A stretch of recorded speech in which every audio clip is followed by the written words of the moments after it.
On Sunday, February 21st, that's 1 week from today, Brook United Methodist Church will be resuming in-person worship. Now, there is still a pandemic that is going on. Even though there's so much good news around us, that is still present, so we're still continuing with the precautions that we have in place.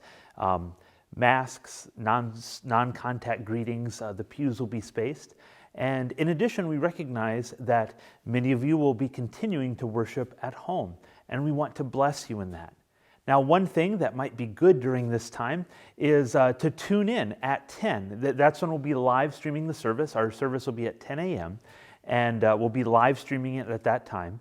And so I know one of the difficulties during the pandemic, or one of the things, is getting out of a lot of habits of the things that we've done. And so maybe, especially if you have kids, it would be good to get them all ready, like you'd be getting them ready for church, to tune in at 10 a.m. Now, if something happens to our live stream, it'll be recorded and uploaded later. So sometimes we have very little control of what happens to the internet here in Brook, Indiana. But as we begin the season of Lent, Lent is the season where we prepare our hearts for Easter. It's a season where we prepare ourselves for hope. And we do that not by turning away from all the pains and sufferings of the world, but by pausing in them and asking for God's grace and mercy and forgiveness in the middle of them.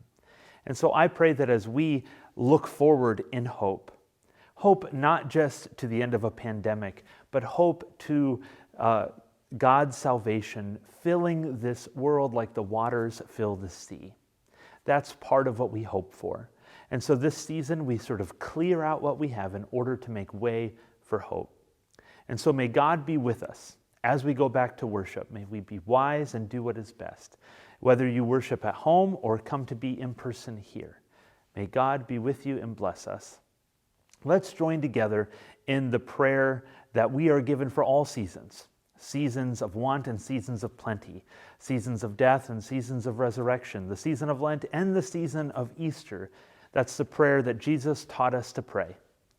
Our Father, who art in heaven, hallowed be thy name. Thy kingdom come, thy will be done, on earth as it is in heaven. Give us this day our daily bread. Forgive us our trespasses, as we forgive those who trespass against us.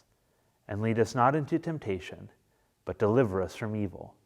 For thine is the kingdom, and the power, and the glory forever. Amen. And now as we go to worship God in the giving of our tithes and offerings, I just want to say thank you to all of our music and worship leaders that we've had.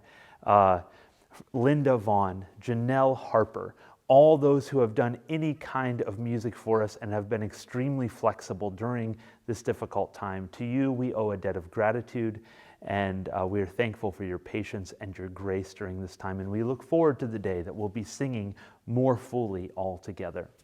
And so let's go to God with the giving of our tithes and offerings. And you may give online, or you may send your checks to the church. Either way, may God bless what we give today. Amen.